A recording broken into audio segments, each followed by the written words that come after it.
What is going on, GBA? I am the Confusion, and welcome back to week 9 of the weekly recap. But of course, as you all know, I am not alone. I am here with the amazing Xilicks.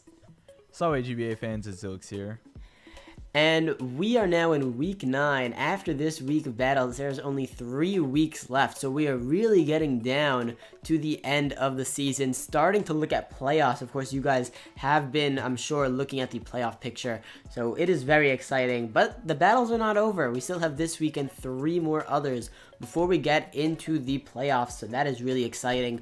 The first match that we are going to go into, unfortunately, has not been uploaded yet. I'm going to try to get you guys the commentary. I have to record separately simply because Aster and Wolfy have not uploaded their battles. I did get a chance to talk to Aster, and he will be uploading it soon, just not when we're recording this. So about now, I'll cut that commentary in if it exists, but you can regardless see the standings on your screen right now. And unfortunately, guys, it was just a little too tight by the time he uploaded to actually fit that into the schedule. But I will leave the standings up just for a little bit longer so you can kind of take a look at that. Of course, as of right now, I'm pretty sure Aster's battle is up. I'm not sure about Wolfy, but if you want to see the battle, you do have that opportunity. The link to the battle, to the video on Aster's side will be in the description, one of the first few links, so that it's easy for you guys to check that out. Of course, sorry for the inconvenience, but let's continue. Moving on to the next game, though, we have the Detroit Steelings up against the San Francisco Giants, and Chase bringing Thunderous Incarnate, Kangaskhan, Suicune Jirachi, Lycanroc, Dusk, Vullaby, and Geo bringing Blacephalon, Toxapex, Haxorus, Mew, Ditto, and Shaman. Now, of course, all of these battles are rematches. I believe the first set of rematches we have.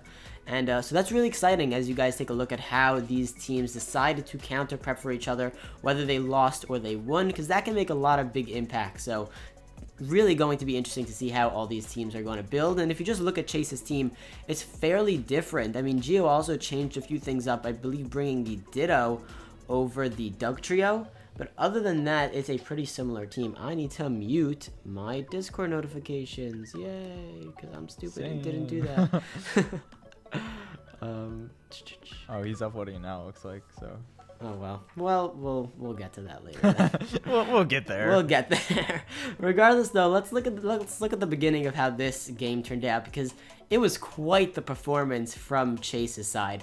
The beginning of the match really just being the fact that Jirachi had Future Sight, and that really did force in the Mew. I mean, when you looked at Geo's team, he did not have a proper response to the Future Sight, and whenever he brought in the Mew, it got toxic, and that really did throw off Geo. I mean, the set on Jirachi was really nice because it was forcing his defensive mons in. He had no opportunities to bring in offensive Pokemon like Shaman or Haxorus or Blacephalon, simply because they took way too damage from an offensive Future Sight. So that was just good prep, and he used it very effectively. Now, later on, Chase did manage to get up rocks early on with the Lycanroc Dusk, and after that, the Ditto came in because Geo wanted a different approach to beating that Jirachi, and he kind of wanted to see what else he was packing. But unfortunately, Ditto couldn't beat the Jirachi because the HP Fire did so much to the Jirachi with such a low HP stat, and the Ditto did not pack the right hit and power to hit the Jirachi back, so pretty much the Ditto was walled by the actual Jirachi, which was surprising. You don't see it too often, but it worked out perfectly. I mean, the set overall beat the Ditto, beat the Mew, and even beat the rest of his team thanks to Future Sight forcing in defensive Pokemon at all times. Now, we're going to get to a point where Ditto is going to come in on the Vullaby. I'm saying that's so weird. I really don't know how to say that. Vullaby. I'll say Vullaby. the Vullaby, because Geo kind of wanted to see that thing too, and maybe get some recovery after taking so much damage from the Jirachi. Now, all this does is it toxics the actual Vullaby, and after that, it lets Thunders in and set up a sub. Now, of course, this is the one time Geo did not bring a Choice Scarf Ditto in like all of his career. It's Quick Claw, really interesting set. To let him switch up his moves, but let him also move first most of the time thanks to Speed Ties and that Quick Claw being popped. So that was an interesting set. It allowed him to defog on the sub for Thundurus, And I mean, he just clicked U-turn as Thundurus got a nasty plot, and the Mew was forced to take a huge Thunderbolt and die to the poison damage, not before clicking Roar though and getting rid of Thundurus behind a sub. I mean, if that thing stayed in and managed to not roar him out, I mean, he would have been left without a sub, but at +2, and that would have been very dangerous. But the Suicune is going to come in, and that's just going to force a lot of switches to the point where Kangaskhan can come in and click Z Double Edge for pretty much no damage on the Toxapex. I mean, Geo made the right play by switching into the Toxapex, even though he was predicting a Wish, so that safe play did work out for him. But all it does is bring in Jirachi and allow him to click Future Sight and Psyshock to the point where Toxapex does go down, but again, not before clicking Scald a few times and even getting a burn. So that is going to force the Jirachi to get whittled down a bit more, and that's really important if Geo wants to win this game. The next thing Geo is going to attempt to do is to get Haxorus in on the Suicune because he has Taunt, so it cannot roar, but Chase is going to go to the Kangaskhan on the Blacephalon, making it so that Haxorus is forced to click Z Outrage unless he wants to take a very big double edge from that Kangaskhan. So that's exactly what Geo's going to do. He's going to click that Z Outrage and kill the Kangaskhan. Now Vullaby is going to force that Haxorus to switch out for the Ditto and be sacked. So now Ditto cannot come in and, you know, copy the Thundurus, copy the Suicune, anything really. So that's problematic for Geo, and it's really going to allow Thundurus to do some more work later on in the game, as we'll see. Shaman is going to finally be able to pick off that Jirachi after being so annoying with Future Sight and HP Fire and Psyshock and Toxic, but not before Jirachi gets one last Future Sight off before dying to the Earth Power. So that's going to actually be really important, and I'll talk about that in a second, because what that allows Chase to do is bring in the Thundurus to kill with the HP Flying, and Geo is going to rebuttal by bringing in Blacephalon. An interesting play, because what he's going to choose to do is click Mind Blown even after seeing that Thundurus is carrying the Substitute. Keep in mind that this is also the turn Future Sight is going to hit. So he clicks Mind Blown as the Prankster on the Substitute allows Thundy to go before the Choice Scarf Blacephalon, making it so that Mind Blown hits a Substitute and still does 50% of its health, which puts it right in range of that Future Sight. Pretty much, Thundy just going for sub, and Blacephalon dying. A huge threat out of the way just for a Substitute. I mean, that was perfect playing by Chase, so props to him for that play. And that's really gonna win him the game, because as the Haxorus comes in as Geo's last Mon, Thundurus clicks the HP Flying as Haxorus goes for the Taunt. Just the wrong 50-50, you know, predicting the Substitute, which, I mean, is something I could have seen coming, but the safe HP Flying comes out, does too much damage to the Thundurus to where he has to take another HP Flying and kill with Outrage, which only forces Lycanroc Dust to come in and click Sucker Punch, nailing that kill, getting a 3-0 win. So obviously Chase losing the first time around to Geo, this time Geo losing to Chase in the rematch. What do you think of this game? You talked about the Jirachi set a lot, and it really was super effective, quote unquote, because it just constantly was able to force certain mons out into defensive mons, like you mentioned. But also, if you look back at the original battle between these two, it was a little bit of a stall war with Chase being a bit more passive. And, you know, maybe he said, okay, well, I was pretty passive that time and lost, so maybe this time around I'm going to be a lot more offensive. And that's what we saw, and he did get a, you know, pretty big win, 3-0 out of it. So good on him. Let's move on to our next battle. Of course, this is going to be a rematch as well. They all are this week. This one, in my opinion, is a very exciting rematch between Chimp and Gator. If you guys remember from the last time, it was a very back and forth battle. It was eventually won by a very good Nihilego set that allowed Chimp to survive HP grounds and clean up the game. This time, though, we're going to see yet another very back and forth battle. So let's take a look at what teams were brought. The Gators have the Mamoswine, Heatran, Azumarill, Mega Altaria, Klefki, and Buzzwole, while the Sizzlers brought their Greninja, Nihilego, Uxie, Tapu Bulu, Victini, and Slurpuff. Starting the battle, Chimp is going to lead off with his Greninja, and he's going to use his Z Hydro Vortex right away against the Mamoswine, which will barely be able to survive because Gator is running max special defense with an Assault Vest, and that will come in handy because he will survive that Waterinium Z and fire back a superpower to the Greninja, taking that thing out in one hit. Chimp's Victini will come out to revenge that Mamoswine, which will bring in the Azumarill, which is going to go for a knockoff on Chimp's incoming Uxie for very big damage with a critical hit knockoff. And the Uxie will be able to get off its Stealth Rocks, and we're going to see Gator's Heatran come up to get rocks of its own.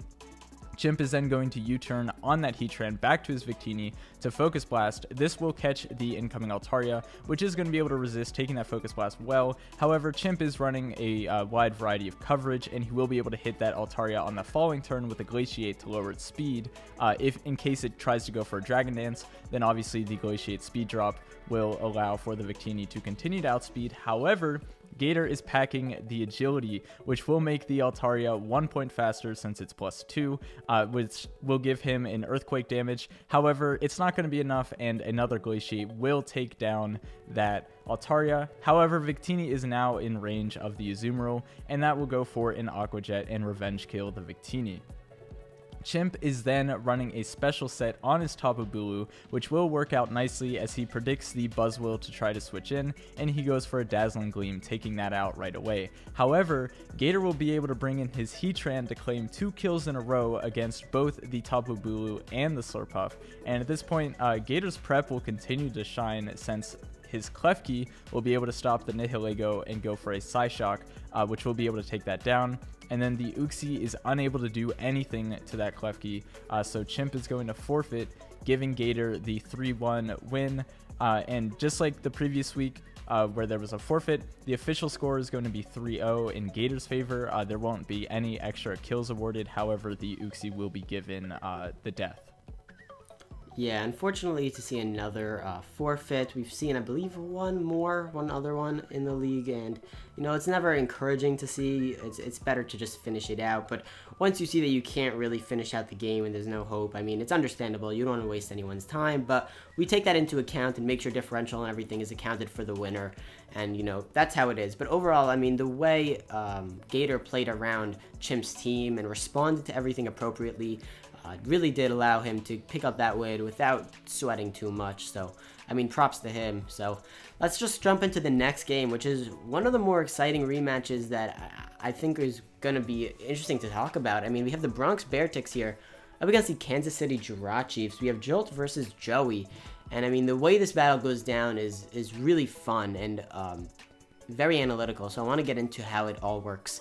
The Bearticks and Joey gonna bring Salazzle, Zygarde 50%, Necrozma, Mega Gyarados, Licky and Heracross, Jolt bringing Mega Venusaur, Aerodactyl, Gardevoir, Breloom, Hydreigon, and Celesteela. So not too far off. The main difference you see from the last battle and this battle is the fact that Joey is packing his Necrozma, and the fact that that Jolt is not packing that same Breloom set, obviously predicting that Whimsicott wouldn't show up just because it wasn't too effective throughout that game.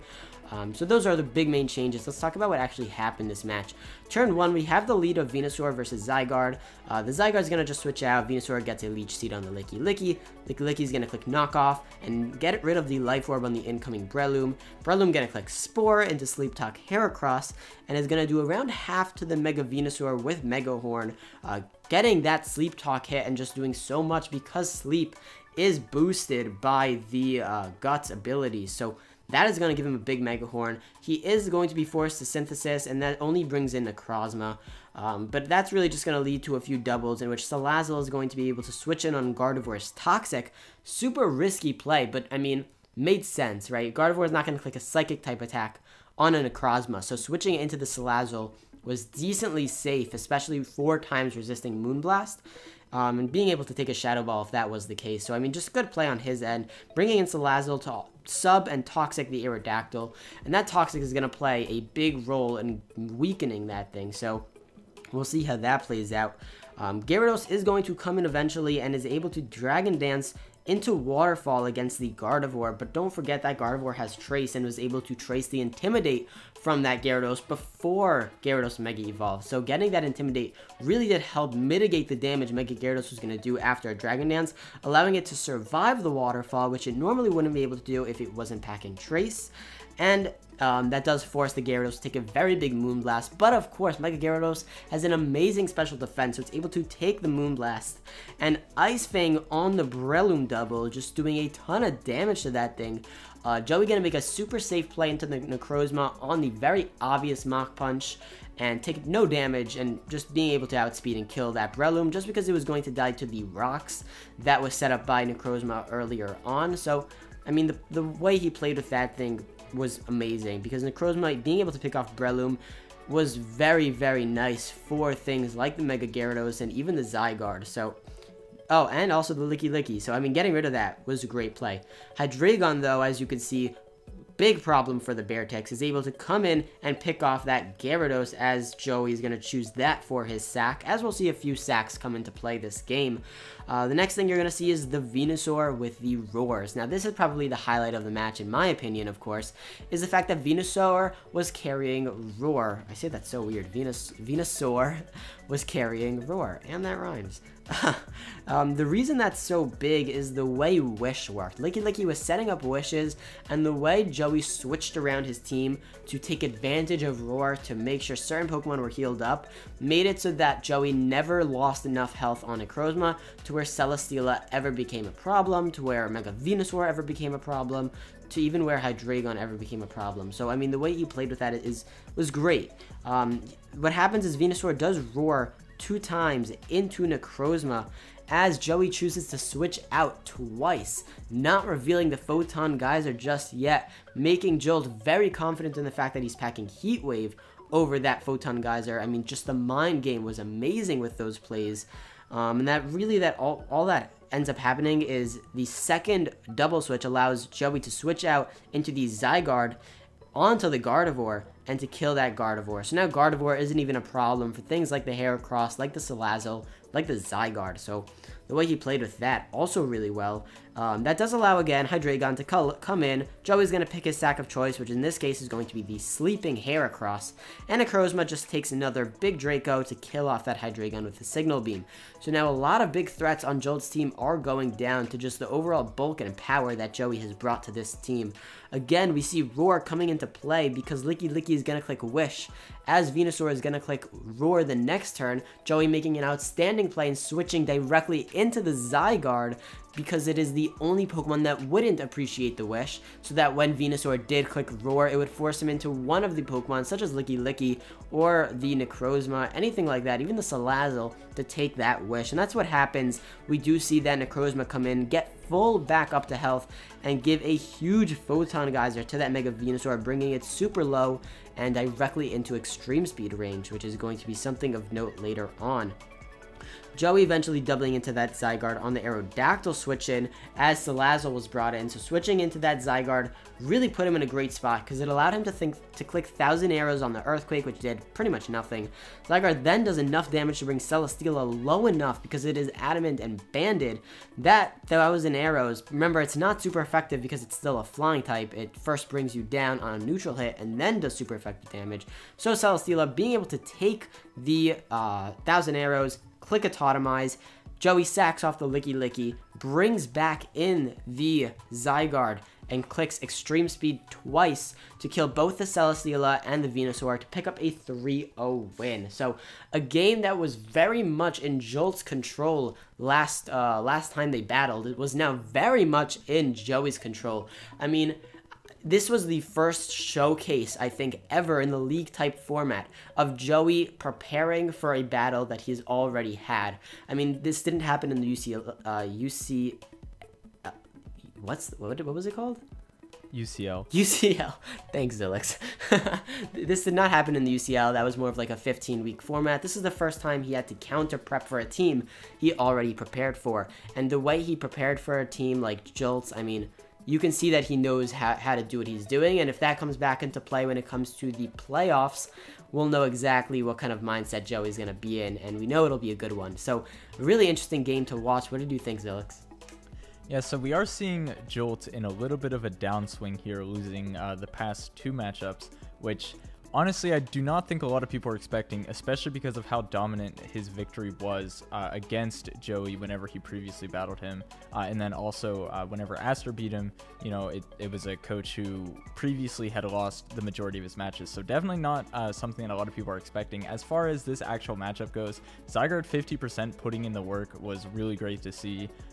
You know, extreme speed is just a fantastic move, and the fact that he was able to preserve the Zygarde and keep it around at the end and have that priority to deal with the Autotomy Celesteela was obviously very good playing there.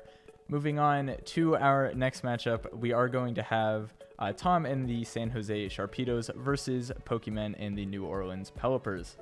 The Pelipers have the roster of Piloswine, Jolteon, Hariyama, Tentacruel, Garchomp, and Cresselia, while the San Jose Sharpedos have the Landorus T, Rotom Wash, Scizor, Swallow, Rhyperior, and Meloetta. I believe we are now 100% of the battles so far have had a different result from the previous iteration of the battle, but I think that streak will be changed in some battles coming up soon. But this is yet another one where the victor has changed. So in the first battle, we saw that Tom was being very offensive with his Scizor and some of his other offensive threats. This time we're going to see a much more careful Pokemon, and because of that, I think he played this matchup perfectly. So let's get into what happened right away. We are going to see, starting off, the Scizor versus the Tentacruel. The Tentacruel is going to protect early on, not wanting to get knocked off from the Scizor, and then Pokemon is going to send in his Hariyama as the Scizor is going to U-turn. This right away is going to reveal that the Scizor is not choiced in any way, so that is a little bit of a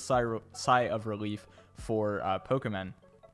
He will bring in the Landorus to intimidate that Hariyama, and he's going to set up the rocks with the Landorus as we see a very big Ice Punch come off from the Hariyama, and that will be able to 2-hit KO the Landorus after the Landorus is going to knock off the Hariyama's Assault Vest.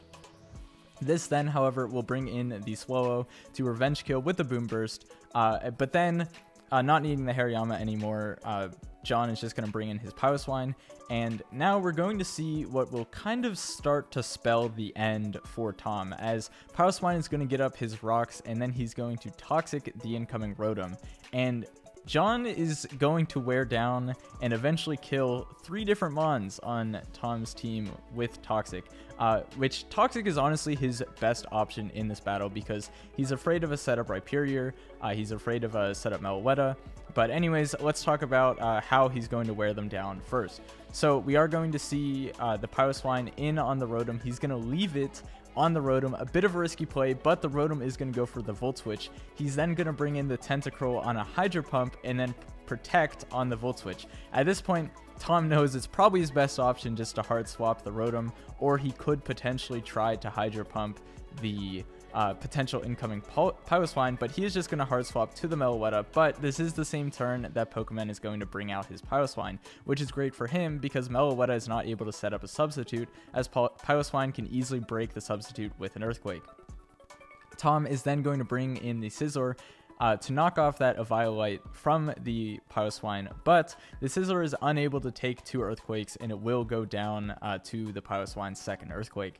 The Rhyperior then comes out to Rock Polish, as Pokemon is going to Toxic this as well, and then he can go into his Cresselia and sit here, kind of knowing that he can sit there with his Cresselia, but he doesn't want to because he doesn't want to accidentally allow for the Meloetta to set up against the Cresselia. So he's going to swap into his Piloswine. The Piloswine will go down to Rhyperior's Earthquake on one of the final turns of that Rhyperior being alive, though, and then this will allow for Pokemon to bring out the Tentacruel, as we are going to see the Meloetta get swapped in, but he can Toxic the Meloetta, and then the Meloetta will be able to kill the Tentacruel, but with the Toxic, the Cresselia can now safely 1v1 Meloetta without the fear of it setting up Calm Minds and getting behind a substitute. Then Pokemon will go out to his Garchomp once the Meloetta falls to the Toxic, and the Garchomp will be able to kill both the Swallow and the Rotom with Outrage, leaving the Rhyperior to die to Rock's damage. honestly, just looking at each play, I think John made the correct play almost every single turn of this battle. Obviously, you know, Tom could have made some different plays here and there. He potentially could have caught the Pile Swine with a Hydro Pump, but it was honestly a little bit too risky because he didn't want to Hydro Pump the Tentacruel. And yeah, I mean, other than that, not much else to say. Do you have anything to add? I mean, there's something I know people know, I tell them all the time, and that's when in doubt, bring Toxic. And I mean, that's exactly what helped him out this game against things like Rhyperior and Meloetta. I mean, just being able to sit, he knew he could sit there and Toxic whittle a lot of things, and that really did help him out. And like you said, John made almost every single perfect play he can. You know, he played well, he played safely, and really just made some good aggressive plays that allow him to pick up the win in the end. So a really good showing on his end. Just really impressive the way he played with that game. Looking into the next matchup we have here, though, it's going to be the Borussia Donphan up against the Melbourne Rotoms. I believe, like you said, this is going. There are going to be a few games that the matchups are the same, and this is the first one we'll see of that, which is the Lars versus Cybertron. So Lars bringing Kyurem Black, Tornadus Incarnate, Tapu Fini, Mega Manectric, Lurantis, and Cobalion, and Cybertron bringing the Kingdra, Mega Swampert, Ludicolo, Pelipper, Mimikyu, Kartana. Of course, no surprise. So turn 1, we do have Pelipper versus Tornadus. Now, turn 1 is big, simply because Tornadus gets a knockoff with the Pelipper. It gets rid of the Damp Rock turn 1. Really, really big. I mean, the beginning of this game is completely in Lars' control. I mean, he played really well. Turn 2, Stealth Rocks are going to come out from the Swampert, though, and that really is just going to put Lars in position where he has to have Lurantis up against the Mimikyu.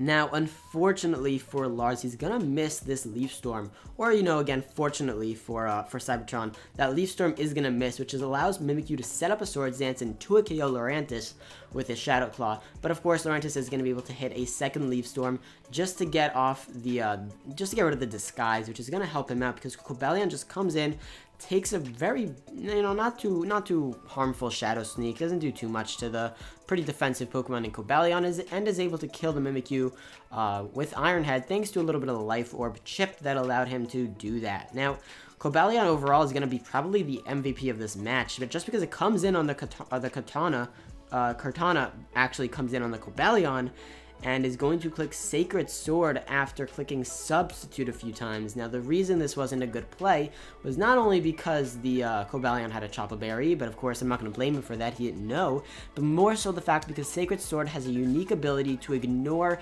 the defense stats of your opponent. So the close combat Cobalion was using to break the substitutes of Kartana was not going to affect the damage Sacred Sword was going to be doing. So really he was just that neutral after those close combats and allowed him to take the Sacred Sword comfortably with the Choppa Berry and take out Kartana as well as Mimikyu. So the fact that Cobalion took down Mimikyu and Kartana within the first 5 or 6 turns of the game was amazing for him.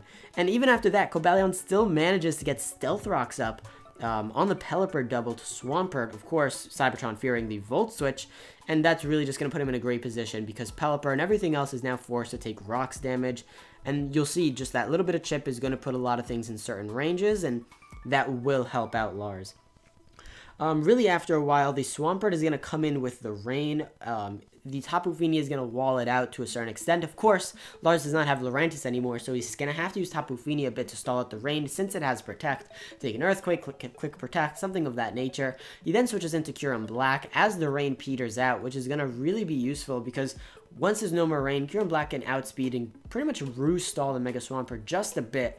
It's a 50-50 with the leftovers, whether he'll heal past the Earthquake, and Earthquake can crit, so dangerous plays, but Cybertron is actually going to switch out to set up the Rain again, but what that allows the Kyurem Black to do is actually set up a substitute, since that double really does allow him to be pretty safe against that Pelipper, and Kyurem Black is going to get a free Ice Beam off as the Earthquake comes out into a Waterfall. The Waterfall, after breaking the substitute, flinches, so now he's kind of forced to play this Roost game, but he's going to have to double out, and after he doubles out, he's going to be able to bring in Tornadus and kill the Pelipper on a Hurricane, of course, since the rain peters out, because that damp rock is no longer there, so the rain is not going to be lasting as long as, of course, Cybertron would probably want it to be. So after Lars does double safely to Tornadus and kills the Pelipper with Hurricane, he does eventually sack the Manectric to the Kingdra. Kingdra running HP Electric, Lars making a fantastic play by switching into the Manectric to take the Lightning Rod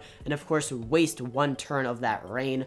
Of course, Mega Manectric gonna go down to the Draco Meteor, to the Hydro Pump, I believe, not doing too much damage.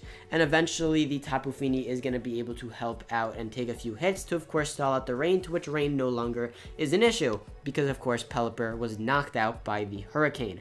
After that, I mean, Tornadus really came in with no rain and was able to kill the Swampert with 2 knockoffs since it switched in, kill the Ludicolo on a Hurricane, taking that risk but working out perfectly for him, and Kyurem Black after the Kingdra kills the Tornadus, being able to, finish that thing off with the Ice Beam. So overall, Lars played this game amazingly. He made some great plays. He had a great team matchup. And of course, we see that Lars is going to take the win for the second time in a row. Obviously, seeing Cybertron not doing so well. What do you think, Xilicks? Yeah, it's unfortunate that Cybertron hasn't been able to gain much momentum outside of, I believe he only has 2 wins currently. And like it's always interesting because his games, he brings them down to low differential just because of the offensive nature of his team.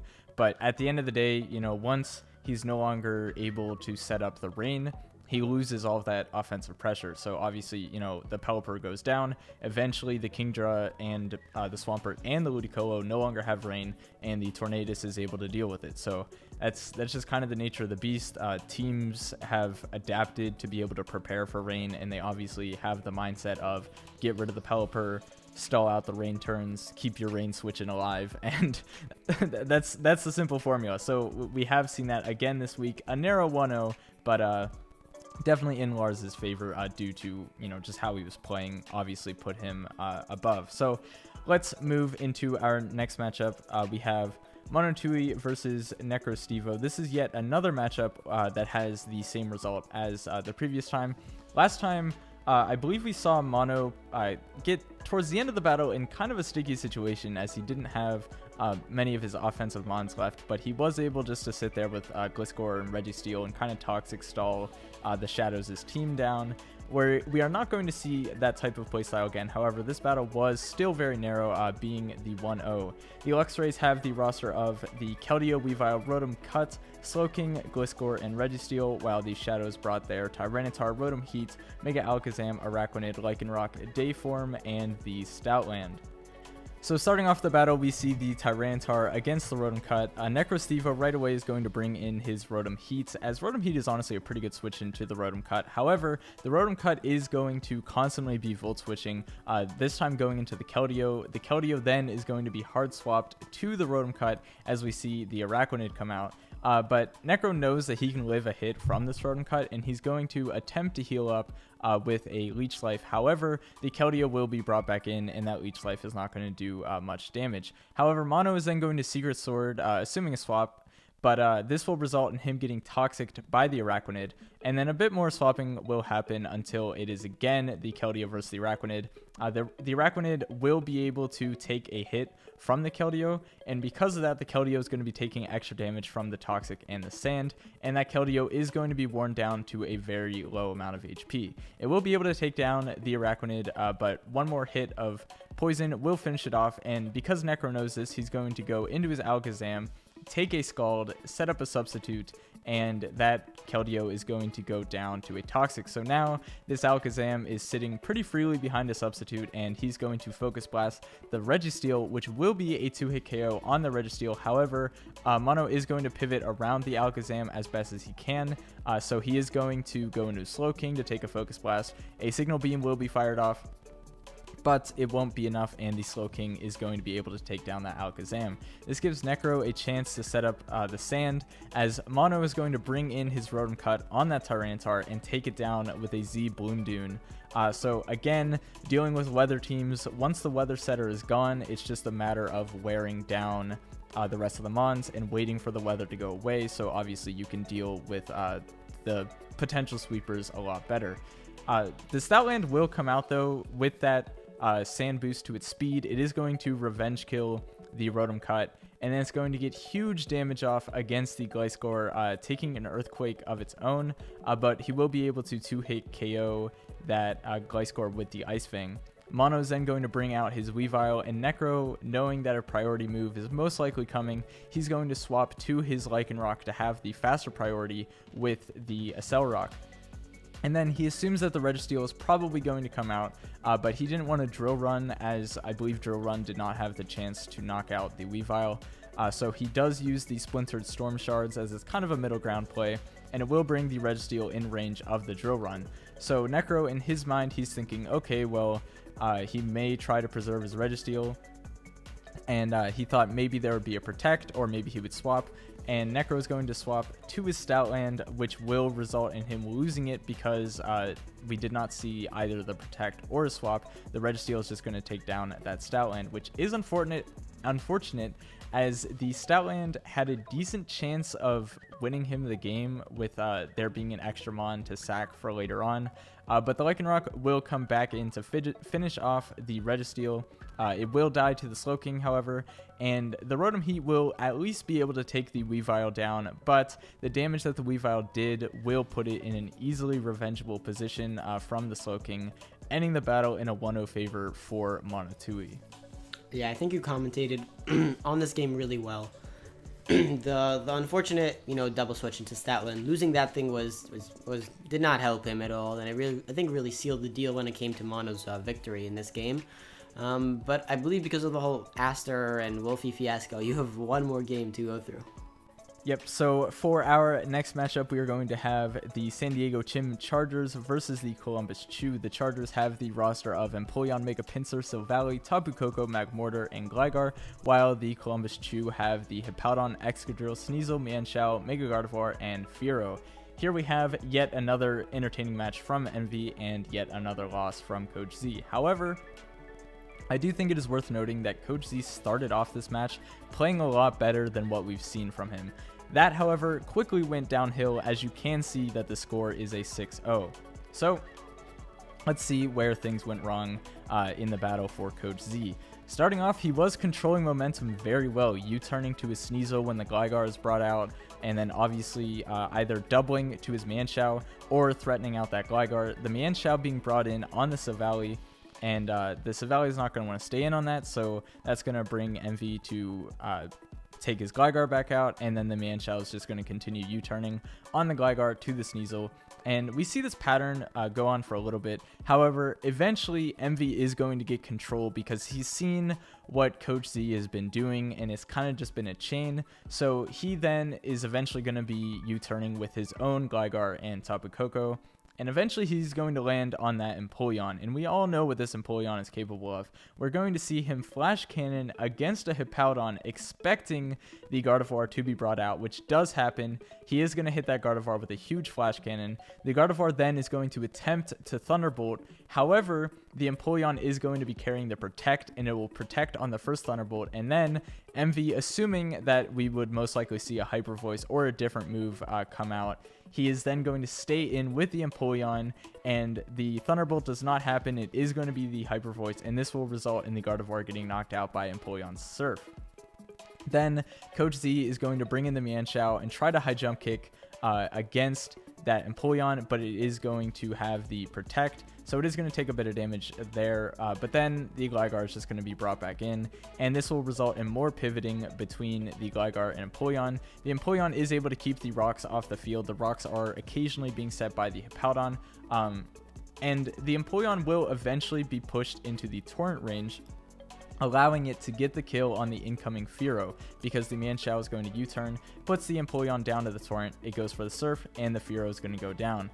We're going to see Coach Z desperately trying to make a play to give himself a better grip on this match, trying to make some offensive switches, trying to keep momentum, but it'll just result in Hippowdon dying to Empoleon's Surf, and with even more pivoting, Envy will also be able to take down the Excadrill with his Mega Pinsir, and at this point, Coach Z doesn't have much left, and he won't be able to take down the Magmortar. with the Sneasel's knockoff, since it is holding a Z Crystal, and the Magmortar in the video is going to go for an Inferno Overdrive, knocking out the Sneasel. However, I believe in the actual matchup, due to some role differences, because the game was originally played on Showdown, I believe the Sneasel died to recoil damage. But for the sake of the graphics, we're going to give Magmortar the kill, but I believe on the dock, the proper kill is reflected with Sneasel knocking itself out. But whichever one is on the dock is the official one, so you guys can check the fan dock if you want to see that. But yeah, the Sneasel is going to go down, and this pretty much secures the game for Envy, as he can go into his pincer to take hits from the Mienshao and pick it off with a aerial 8 boosted return. Honestly, to try to give as much credit as I can to a team that is 0-9 and just got 6-0'd, I mean, he did play really well. Like, in the early game, with the way he was, you know, refusing to do any damage at first, just click U-turn, make double switches. I mean, he was playing well. He didn't play like trash like he has been. No offense, he wasn't playing as bad as he was in past games. So that's some credit I can give him. It was impressive to see the way he did play around Envy, but Envy's known for making some crazy, you know, switches. So eventually Envy found the way to just get in control, and the Empoleon set, of course, did not surprise anyone because Envy, you know, loves Empoleon, and he is changing his name to San Diego Empoleons. I'm joking, but we clearly know which is the more favorite, you know, of the 4th gen starters when it comes to Envy, because this is his 2nd season with Empoleon, and he's doing phenomenally with it, whether it's defensive or offensive, defogging or clicking Swords Dance. I mean, he has been playing really well with it, so props to him. I mean, he does deserve that kind of props, you know. He was playing really well. And then the last thing really came down to like the team builder when it came to Envy, because I noticed Magmortar had like 12 attack EVs, but it was completely special, so that was something I was like wondering in. So Envy, if you're watching, comment, because I have no idea what those 12 attack EVs are for. But other than that, let's get into the conference breakdown. Let's be honest, those 12 EVs for was flair. Just for the heat factor. Yeah, just for flair. he didn't need them anywhere else. Just because he could. Yeah, so let's look at that conference breakdown. As we've mentioned last week, the playoff picture show has started. So if you want the in-depth analysis on which teams need to beat or win which games to be able to fully secure their position, which teams are totally out, which teams are totally in, and which teams are still fighting, make sure to check out that show. But taking a quick look at this, we are going to see Envy is now leading by quite a big amount. The closest team is going to be those Kansas City Jirachiefs, which they are only 1 win behind, but also quite a lot of points of differential. So Envy, with his 6-0, has boosted himself forward by quite a bit. Another thing I want to mention is because the Giantes took a loss and the Bronx Bearticks got a win, this is going to bring those teams a bit closer when it comes to fighting for that wildcard position. And then obviously, since the Jirachiefs took a loss and the Brush at Donphan won this week, it is going to be looking a lot better for the Donphan. Moving towards the bottom half of the screen, we are going to see the Florida Gators also taking a win, knocking the Philadelphia Scissors down a little bit more. So they are kind of not really in danger, just because the teams behind them, being the San Jose Sharpedos and the Milwaukee Bewares, are a little bit behind. But nobody's really out of the race when it comes to those two teams. They can potentially still pull something through. Even the Montreal Habsals, if they win all the way through, could potentially grab a wildcard position. But then looking at the Akala side with the Tampa Bay Luxrays and the New Orleans Pelipers, they're both looking in pretty good shape for playoffs. What do you think about this? I mean, really just, I'm trying to look at like the stats and how all these teams are, you know, performing this season, because this is really just a great way to look at every team's performance this far into the season. I mean, we see that even though Jolt went so far undefeated, there is one team that is, you know, doing better, and 3 other teams that have the exact same record as he does, just a few back on the differential, right? The Gators, the Luxrays, and the Pelipers, John, Mono, and Gator, all having the same exact rate, what was record. So I don't know how I just blanked on that word, but I just said it like 5 seconds ago. Yeah. But they're having the same exact record, but having, you know, a little bit of differential. Seeing as how obviously they didn't start the season off 7-0, but I mean, the way they've been playing deserves them that spot. And you know, Jolt is still pretty up there, but of course Lars really underneath his tail, right about to pick him off if Jolt makes another mistake. So really, Jolt is gonna have to be careful, because if Joey and Lars decide to pick it up, you know, Jolt might be in danger. But him and MV and Gator, they're pretty safe looking at it. But I mean, again, we still have the Chew and the Shadows without a win. It is not too late for them to pick up a win, so that we don't go this entire season with 2 teams that are winless. Of course, last season going 1 team with winless. This season having 2 teams that are winless won't be fun. I was kind of hoping that the Chew and the Shadows would face each other, but I don't think that happens. But overall, we'll see how... I don't think it does. Yeah, no. So overall, though, we'll see what ends up happening with those 2 teams. They could still pick up a win and make it so that no one goes completely winless this season, but the way teams are matching up looks really exciting. And yeah, so I think the last thing we're gonna have to go over here is going to be the league leaders. Looking at the #1 spot, none of you, and I mean none of you, should be surprised to see that the Detroit Steel Wings are leading the kill leaders by week 9, with their Thunderous Incarnate having 14 kills with a really nice victory this week. 8 deaths with a +6 differential. The #2 spot is going to go to Chimp, though, with his Nihil Lego, 13 kills, 6 deaths, +7 in differential. Megalopunny having the same amount of kills but having 1 extra deaths puts it at a +6 differential, making it 3rd place. Looking at 4 through 10, though, not much have changed. We do see 1 change, though, so we'll go over that. We have the Mega Pinsir, the Breloom, Cobalion, Mega Altaria, Zygarde, and Haxorus, all with a level 11 kills and a varying differential. And then lastly, in that #10 spot, we do see the Melbourne Rotoms bringing Kingdra up there with 9 kills on that rain team of his, doing really well. Obviously not as well as the other Pokemon have with 11 kills, that thing packing 9 kills, but enough to still be on the leaderboard. So we have a lot more dragons now. The last 4 Pokemon are dragons.